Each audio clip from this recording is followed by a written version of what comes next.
Point number 20th. Appreciate all, criticize none, walk your own path, be a Jivan Mukta. This is a much deeper statement. When you realize your truth, you understand that everybody is Shiva. That which is ticking in me, that which is ticking in you, it is the same life force, it is the same divinity, it is the Shiva. So for an enlightened master, everybody is enlightened. Everybody is Shiva. See, somebody has realized one's own Shivatva, one's own divinity. Somebody has not. What difference does it make? You are still a Shiva. What is the meaning of the word Samadhi? Samadhi. Sama means equipoise. Di means intelligence, the balance, the intellect. The person who lives in that balanced state, who sees Shiva in everyone, is in Samadhi, is an enlightened person. So for an enlightened master, everybody is enlightened. Somebody has realized one's own enlightenment, somebody has not realized. What difference does it make? All are Shiva. Learn to appreciate all. You cannot criticize anything because it is all the play of Lord only.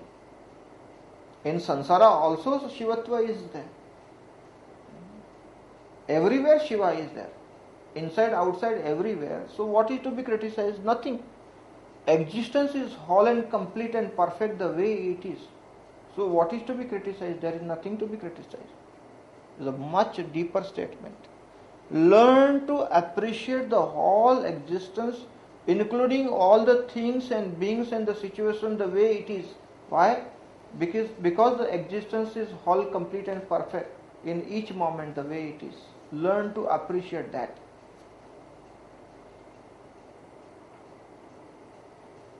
When you have that kind of an appreciation for existence, there is nothing to condemn, there is nothing to complain, there is nothing to criticize. You accept the human beings the way they are. Everything is perfect. Everything is wanted the way it is. It is samsara. So learn to appreciate the wholeness, the totalness, the perfection of the existence the way it is. In the eyes of existence, the importance of the small blade of grass and the importance of the huge banyan tree is same. Our mind does comparison, but as far as the existence is concerned, the importance of the blade of grass and importance of the huge banyan tree is same. There is no difference. The blade of grass is wanted as a blade of grass, and the banyan tree is wanted as a banyan tree. The rose flower is wanted as rose, and the lotus flower is wanted as lotus flower.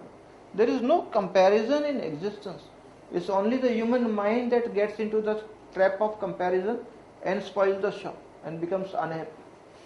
In existence, the blade of grass is as happy as the banyan tree because there is no comparison.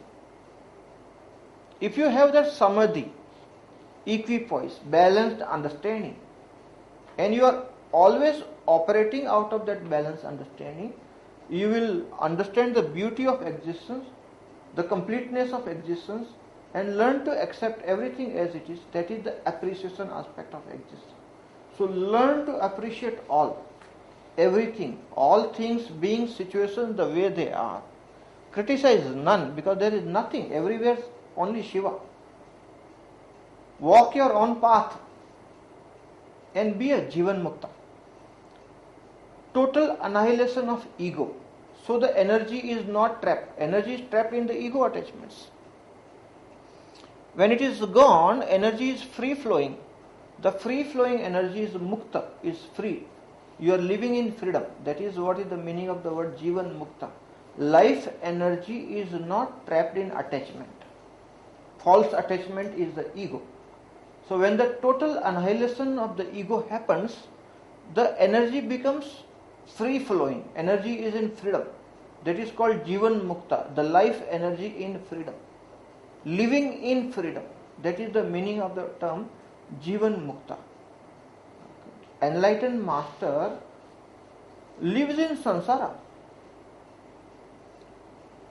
The seeker goes to caves. The seeker will go to Himalaya for doing sadhana, to find solitude. Masters don't. If you have realized the truth, if you are a Jivan Mukta, you come down to the marketplace. You meet people.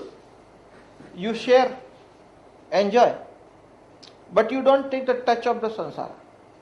The boat is in the ocean, in the water, but the water cannot come inside the boat. So you are in the samsara, but let not samsara come into you. That is called Jivan Mukta state. Untouched by the samsara. In Sanskrit they use the phrase, Jal Kamalvat Jivan, which means the lotus in the pond. The lotus flower which is there in the water. But because of that quality of the petal, which is waterproof quality, it is there in the water, but still the water does not spoil it. It does not take touch of the water. It is waterproof. So it is very much there in the water, and still the water does not touch it. That is called Jal Kamalvat Jivan. That's the meaning of the word Jivan Mukta. Jivan Mukta lives in the samsara, like lotus in the pond, but does not take touch of samsara because of his waterproof quality. So untouched, because there is no attachment, remains untouched. That is called Jivan Mukta state. That's the beauty. That is the potential of each and every human being. And that potential has to be actualized. Everybody is a budding Buddha. That Buddhatva, that Shivatva, that divinity has to flower in each one of us. That ultimate flowering, that final stage is called as Jivan Mukta. Sustained enlightenment is Jivan Mukta. Shivyapti state is Jivan Mukta. Sadashiva state is Jivan Mukta. Not the Satori, not the glimpse. That is the beginning. This is the end.